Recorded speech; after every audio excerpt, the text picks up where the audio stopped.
Here. Oh, sorry.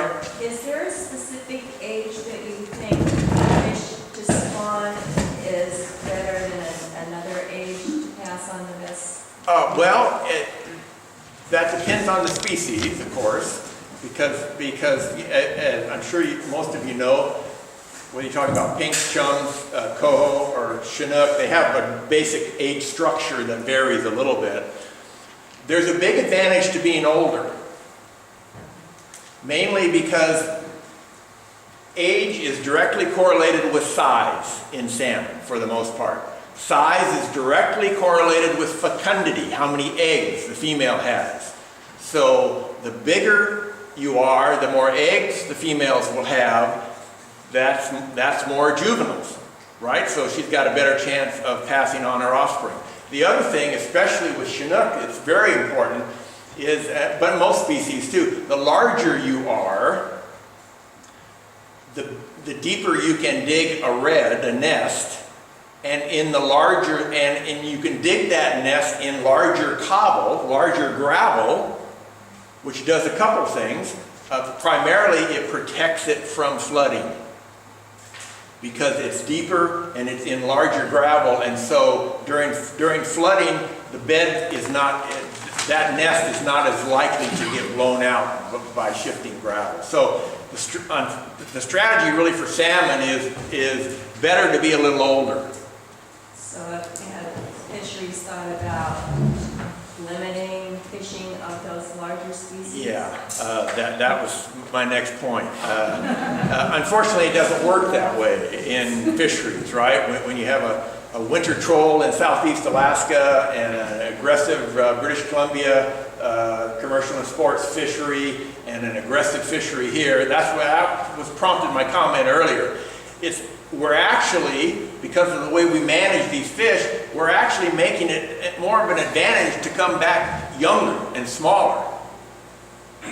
And when you do that, you're actually hurting that natural population because you're removing those fish that have a tendency to want to be older and larger, because you're not removing them intentionally, but because they stay out in the ocean longer, they're more at risk of getting caught one of those years, right? Instead of a 3-year-old Chinook return, there's several stocks that typically are 5- and 6-year-olds. Well, that's twice the risk because they're staying out in the ocean twice as long and much more likely to get caught by somebody and don't get to come in. So you're on the right track, though. This is the way that, even though it's been unintentional, the way we've managed things has played a role in the kind of fish that we now have. Great question. So this is an important piece that I want you to understand. Think of those two, that chart I showed you with the graph with the two humps on it, right? So you got the hatchery that's pulling the population in this direction. It says, no, I'm trying to make you a perfect hatchery fish, and to do that you have to have these traits. We have the natural environment that's pulling fish, trying to make them a perfect natural fish. And by the way, just a little aside, I'm going to use natural and wild interchangeably here. I prefer the term natural fish for a lot of reasons, but I don't want you to confuse it with, when I say natural fish, I'm saying a fish whose parents spawned in the stream and not in the hatchery. I'm not talking about its ancestry necessarily. We can get into that a little bit more. Mostly because it's really, in Washington at least, with a few exceptions, it's very difficult to actually pick up a fish and say its parents or its grandparents or its great-grandparents weren't hatchery fish at some point. So bear with me now. So what you have are these two environments. Over the generations, the genes of these fish, if they happen to show up in a hatchery one year, they get pulled a little toward the optimum for the hatchery. Next generation, then they grow, when they mature and come back and they happen to spawn in the wild, they get pulled a little more toward the wild optimum.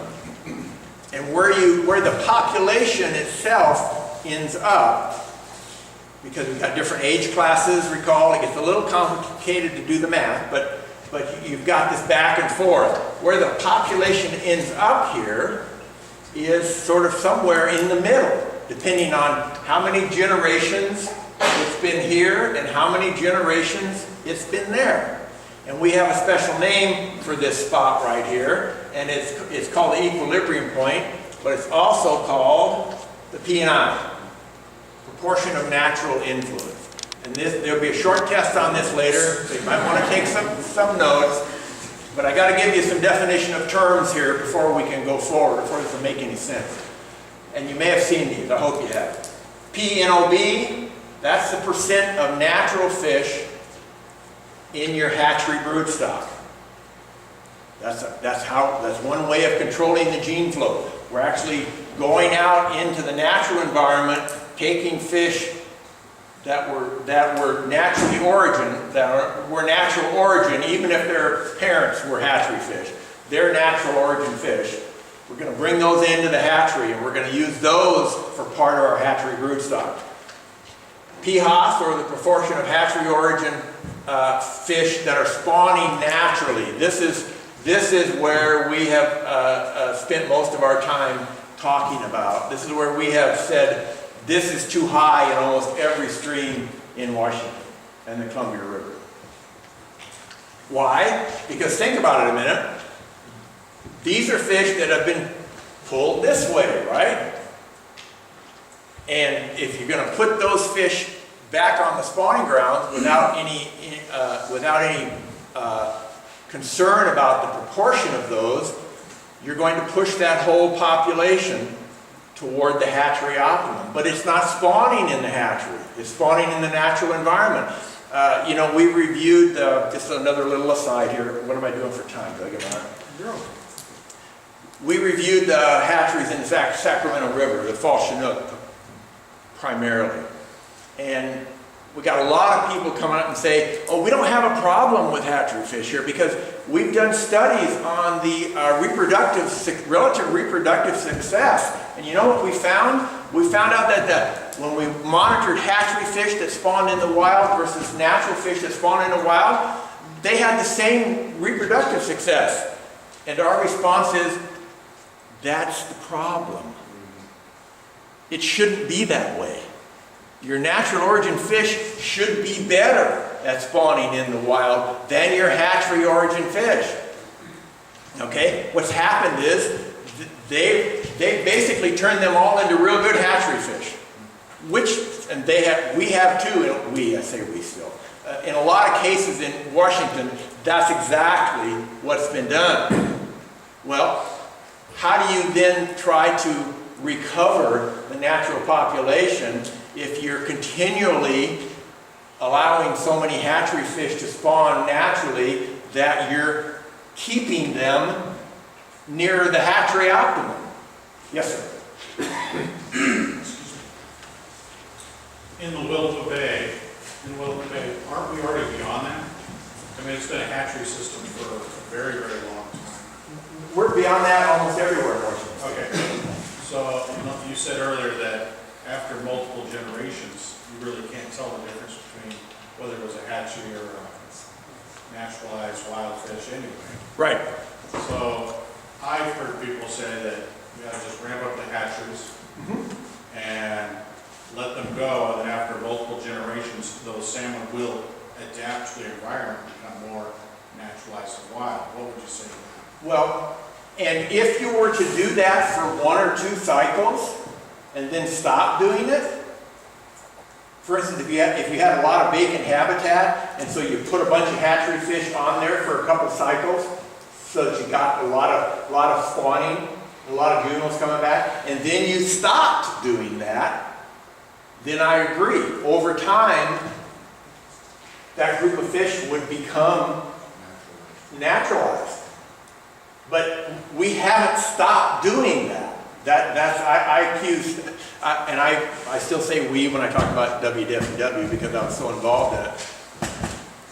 We've been trying to recolonize this habitat with hatchery fish for 80 or 90 years on the lower Columbia, in Puget Sound, and on the coast. If you never stop, if you never control that gene flow, then you're never going to allow those fish that you've introduced to that habitat to become locally adapted. They never have a chance. You gotta realize this adaptation only takes a step forward every generation. So for Chinook, that's only every 4 or 5 years do you get a step closer to where you want to be, right? Because you got to wait for the adults to come back and go through the process. So to some extent I agree with you, but the whole point of what I'm explaining here, the whole point of hatchery reform work has been to start controlling that gene flow so that those fish have a chance to get good at being natural fish again. See, if you believe, and this is sometimes the critics miss this point, if you believe that the hatchery can have a very rapid and dramatic impact on the fitness of fish, which I do, and I think the scientific evidence demonstrates that, then you also have to acknowledge that if they go back in the wild, they'll be equally as fast and equally as quick at becoming well adapted to that wild environment. It's not a one-way street. These fish are very plastic. As I said, it's the strength of these fish. They're really good at doing this. And so yes, we've pushed them way over this way to the hatchery side and made them really good hatchery fish. The one, as proof of this, I like to tell folks the example. I've been in a number of projects where we've gone out and gotten eggs in the wild or juveniles in the wild and brought them into the hatchery to rear them. And you know what? They make lousy hatchery fish. They're spooky as hell. They don't eat. They get sick at the drop of a hat. If that isn't proof of what we've just been talking about here, so in my mind, if we would just stop swamping them every generation with tons of hatchery fish, they will get better.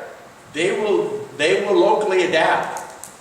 Anyway, I'm starting to drag on here. Does that answer your question, or at least get to the... We can talk at the break, happy to. The P&I, before I just need to finish up. So that bar in the middle, the P&I, that's just a percentage. That's just how much the natural environment is having an influence. And by our recommendations, we're saying for integrated programs, the natural environment should at least have a little bit more influence than the hatchery environment. So we have P&I values of 0.5 or 0.67, depending on the importance of the population, just to be able to demonstrate that we're controlling the gene flow to the point that the natural environment is having more of an impact on selecting fish in this watershed. That went by fast. Okay, this is just another way of explaining what I've been talking about. You got a wild population, you got a hatchery population. You have gene flow. That's the P-knob and the P-hos. Gene flow between the two. And it's important that the size of these arrows is telling you something. You want more genes as a percentage coming from the wild into your hatchery program than you have genes going from the hatchery to the wild. If you can maintain this in your hatchery program, then you're going to have P&Is greater than that magic number of 0.5, which is going to tell you that the natural environment is driving the selective adaptation of this population. Ultimately, that's going to make those natural spawning fish more productive. That's going to then allow them to increase in abundance, and that's how you address ESA, or that's how you address a lot of other questions. So, everybody tracking? Yes, ma'am. Hatchery fish, do you feed them a varied diet, and do they have to be treated for diseases? Hatchery fish? We feed them a variety of diets, but they're pelletized. They come from a manufacturer, and typically at different life stages they move from one, not only size pellet, but some of the manufactured diets are better for very small fish, some are better for larger fish. And so I mean, certainly there's a lot of fish nutrition involved, and it's a bit like pet food. I mean, it's got a certain amount of protein, certain amount of ash, certain amount of but it's a pelletized version. So is it as varied as a wild fish impact? Oh, I doubt it. Okay. Yeah. And do they have to be treated for disease? Oh, absolutely. Okay. But the point I like to make, and thank you for that question, the point I like to make is that concrete and steel pipes do not create disease. The fish that are in hatchery ponds do get the diseases that are in the watershed.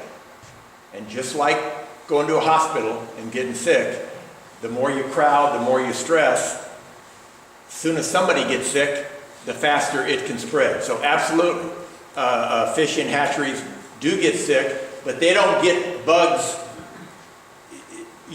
Normally, they don't get a bug that isn't already in the watershed and already affecting probably the natural fish. But remember how spread out the natural juveniles are, so consequently when one of them gets a bug, they don't necessarily spread it to everybody, which is one of the problems with hatcheries, sure. Okay, so this is as deep as I get here. So is everybody with me here in terms of following the gene flow? This is what it's all about. So integrated populations, just a summary. Natural selection is what drives the fitness of the population. That's what we want in most cases. They are intended to artificially increase the demographic abundance, the numbers of these fish.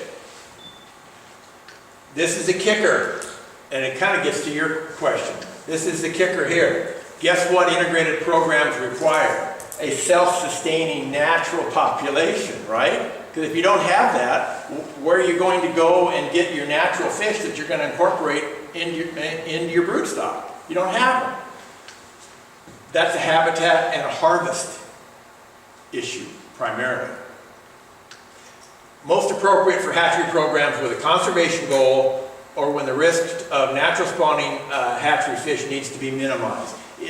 It minimizes the risk. Why does it minimize the risk? Is because they're not so different from the natural fish. Yes, sir? Say required and sustaining natural population provides fish for brood stock. Mostly is a habitat and harvest issue. I think you forgot the hydro. Oh, sure. In those cases where it applies, absolutely. Yeah. I tend to leave that out when I talk to folks on the coast or in Puget Sound. We don't have any examples. But in the Columbia River, that's a huge issue. You bet. Okay, moving on here. Population designations. And this is just, remember what we're talking about here. I'm giving you the basic scientific concept of hatchery reform, and I'm talking about a little bit of our foundation. Sort of when we go to evaluate or analyze a hatchery, what kind of things do we look at? One of the first things we look at is the gene flow rates. The second thing we look at is what we have called population designations. And this is particularly important in Willapa. And once again, the HSRG did not invent population designation. What we did is we looked at the work of the Lower Columbia River Salmon Recovery Board. And they have sort of done a triage, and they've looked at all the salmon populations in the Lower Columbia and said, in order for us to achieve recovery, we think these are the most important populations, and we're going to call them primary. And then these are populations that were never as big and maybe not quite as important, and we're going to call those contributing. And then finally we have a group of populations that we're going to label as stabilizing. So we like that concept. When we've gone around the Columbia or around the state, we didn't assign those designations. Now the reason that designations are important is going to become obvious in a minute, because we have different recommendations for how to treat a different designation. But the point is, we asked the managers for any particular population, like Willapa Fall Chinook, and they said, to us, this is a primary population. It's important, historically was a large segment, needs to be at low risk. Okay? Contributing, in this case, is nacelle. Nacelle used to be, for those of you that know, nacelle originally was designated as a primary by the agency. They've since downgraded it for a couple of reasons. Stabilizing then are those, basically the rest of the population. Why is that important? Well, because truthfully, it describes the amount of risk that you're willing to take with a particular population. What happens, it's not realistic, but if you go to Puget Sound and I'm not knocking Puget Sound, but if you go to Puget Sound and look at their recovery plans, every single population they want recovered. Whether it's Lake Washington, whether it's the Puyallup River, whether it's Skagit, whether it's Nisqually. And the truth of the matter is, especially in Puget Sound, I think people recognize that that's pretty unlikely. I mean, if you've ever driven around Lake Washington, or if you've ever driven up the Green River, up the Duwamish Waterway, city of Seattle, are you really ever going to recover that population to some historic level? Well, you're not ever going to get the habitat, really. So in order to try to achieve delisting, it really makes sense to think about these populations in a triage sort of way and say, here's some key ones, we really, really want to hang on to these, and we're going to be very careful with these. Here's some that are still important, but not quite so much. And here's some where we recognize, for whatever reason, maybe the habitat's completely gone, or maybe they were never a big population in the first place. It's just because they're not a large population doesn't mean that they're not a significant population. Well, there are some guidelines, as a matter of fact. And those guidelines look like perhaps they're genetically distinct. They're really unique within the ESU, within Puget Sound, or within the Lower Columbia. Here's a small population, but it's very unique for this population, very distinct. That would be a reason for naming it a primary. Absolutely, yeah. Yes, ma'am. It's okay to knock Puget Sound around here. We do it all the time. Okay. I'm glad somebody is finally listening to us and this is my words, not yours, but Puget Sound is a toilet bowl.